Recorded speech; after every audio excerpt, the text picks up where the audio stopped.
Baiklah, saya akan menjelaskan tentang nutrisi mineral, yang mana tumbuhan membutuhkan mineral di dalam setiap pertumbuhannya. Kalau tidak, tumbuhan bisa mati. Pembahasan kita pertama yaitu tentang kompetisi kimia tumbuhan, yang mana dalam tumbuhan terdapat banyak unsur-unsur kimia yang unsur-unsur yang diperlukan tumbuhan tersebut disebut zat hara. Zat hara terbagi atas beberapa kelompok, diantaranya mikrolema dan mikroelemen, dan unsur-unsur yang hanya penting untuk tumbuhan tertentu.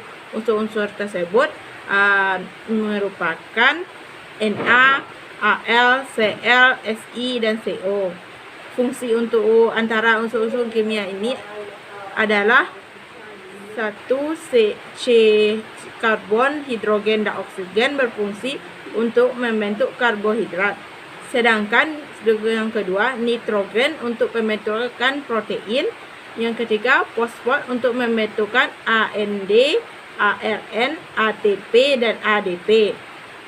Sulfur untuk membuat AND, ARN, dan ATP, ADP.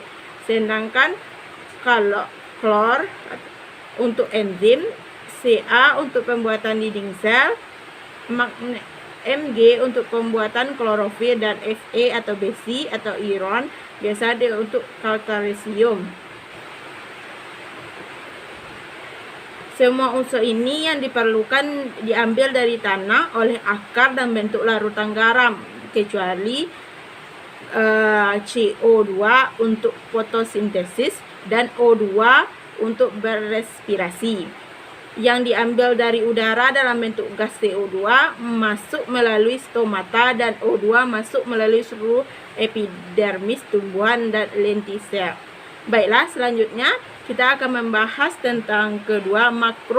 Baiklah, pertama kita akan membahas makro dan mikro nitrogen, atau yang akan kita sebut dengan pertama yaitu makronitrogen. Yang makronitrogen kita akan membahas tentang nitrogen, fosfor, potasium, kalsium, magnesium, sulfur, karbon, oksigen, hidrogen. Karbon, oksigen, hidrogen adalah komponen utama senyawa organik tumbuhan. Baiklah, pertama kita akan membahas nitrogen. Nitrogen merupakan bagian sel makhluk hidup dan merupakan bagian asam nukleat protein, enzim, dan proses metabolisme yang terlibat dalam sistem dan transfer energi. Sedangkan nitrogen ialah bagian klorofil, yang pigmen hijau tanaman berperan dalam fotosintesis, membantu pertumbuhan tanaman agar cepat meningkatkan produksi biji dan buah, dan merupakan fosfat seperti N.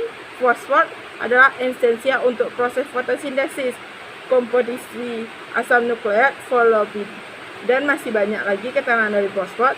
Potasium atau kalium adalah faktor yang berfungsi dalam sistem protein, pergerakan stomata, membantu pembuatan protein, fotosintesis kalium buah, dan mengurangi penyakit. Kalium diperoleh tanaman dari mineral tanah, materi organik, dan pupuk.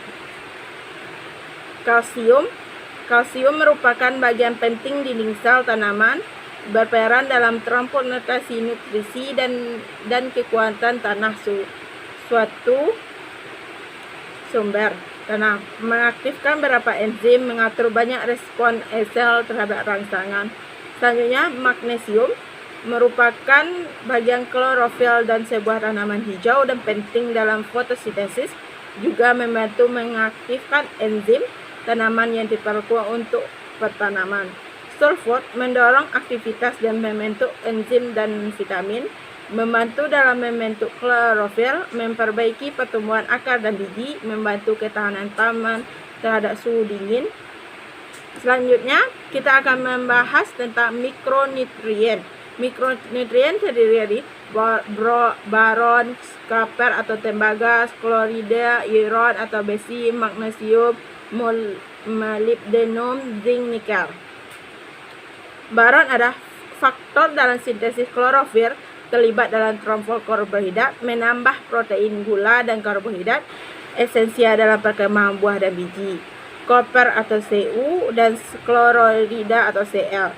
Cu ada komponen enzim-enzim redoks dan biosintesis lignit. Cl diperlukan untuk tanaman pemecah air pada fotosintesis.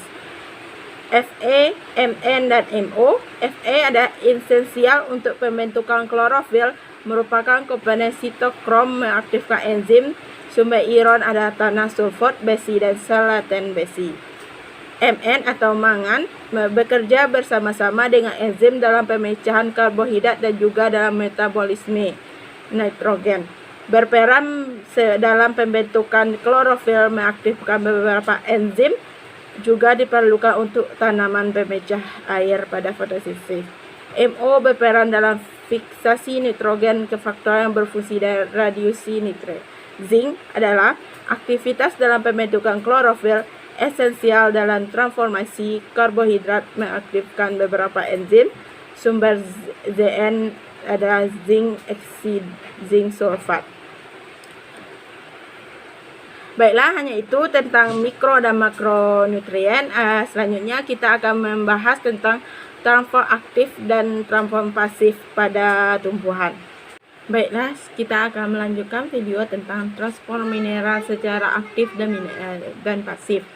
Baiklah, pertama kita akan membahas tentang transfer aktif adalah pengangkutan zat dengan bantuan energi. Sumber energi yang digunakan berasal dari ATP dan ADP. Contohnya pengangkutan glukosa dalam tubuh. Sedangkan transfer aktif dibedakan menjadi dua, yaitu transfer aktif primer dan transfer aktif sekunder. Baiklah, kita akan membahas tentang transfer aktif primer. Secara langsung berkaitan dengan hidrologis ATP yang akan menghasilkan energi untuk transfer ini. Contohnya transfer aktif primer adalah pompa ion N- dan ion K+. Konsentrasi ion K+ di dalam sel lebih besar daripada di luar sel. Sebaliknya konsentrasi ion Na+ di luar sel lebih besar daripada di dalam sel. Transfer aktif sekunder merupakan transfer pengangkutan gabungan, yaitu pengangkutan ion-ion bersama dengan pengangkutan molekul lainnya. Misalnya pengangkutan asam molekul lain, misalnya asam amino dan glukosa dan lumen usus halus menembus membran sel epitel usus selalu bersama dengan pengangkutan ion-ion Na+. Pada transfer aktif sekunder juga melibatkan protein pembawa dan pembentukan energi dalam hasil hidrolisis ATP. Sedangkan transfer pasif yaitu merupakan perpindahan molekul atau ion molekul membran sel tanah menggunakan energi sel. Perpindahan molekul terjadi secara spontan mengakui gradien konsentrasi dari konsentrasi tinggi ke rendah atau sebaliknya. Contoh transfer pasif adalah difusi dan osmosis. Selanjutnya kita akan membahas tentang fungsi mineral dan gejala defisiensi. Fungsi pertama kita akan membahas tentang fungsi mineral. Fungsi mineral yaitu fungsi unsur hara makro, yaitu unsur nitrogen yang berfungsi penting untuk pertumbuhan tanaman, dibutuhkan dalam pembentukan protein, pembantuan klorofil dan fotosintesis. Unsur fosfor penting untuk pertumbuhan tanaman, terutama dalam pertumbuhan akar, sedangkan pertumbuhan akar merupakan sarana penting untuk tumbuh kokohnya tanaman pada tahap awal perkembangannya. Unsur kalium atau potasium berfungsi merupakan unsur penting untuk pertumbuhan tanaman, terutama berperan dalam optimalisasi fungsi stomata pada daun tanaman yang kekurangan K menjadi tidak tahan terhadap kekeringan. Potasium berperan penting dalam transportasi hasil asimilasi mengaktifkan enzim, serta berperan dalam proses pembentukan minyak pada tanaman buah. Unsur magnesium fungsinya sebagai pusat penghubungan dalam klorofil dan karenanya menjadi unsur penting dalam proses fotosintesis. Magnesium juga penting untuk metabolisme, respirasi, serta mengaktifkan kerja enzim-enzim. Baiklah, selanjutnya gejala defisiensi. Gejala defisiensi nitrogen, daun-daun pelepah tua berwarna hijau, pucat sampai kuning. Gejala defisiensi fosfor, tanaman yang kekurangan P. Fosfor, pertumbuhan kerdil, pelepah memendek dan ada kecenderungan batang atau bonggol batang mengerucut.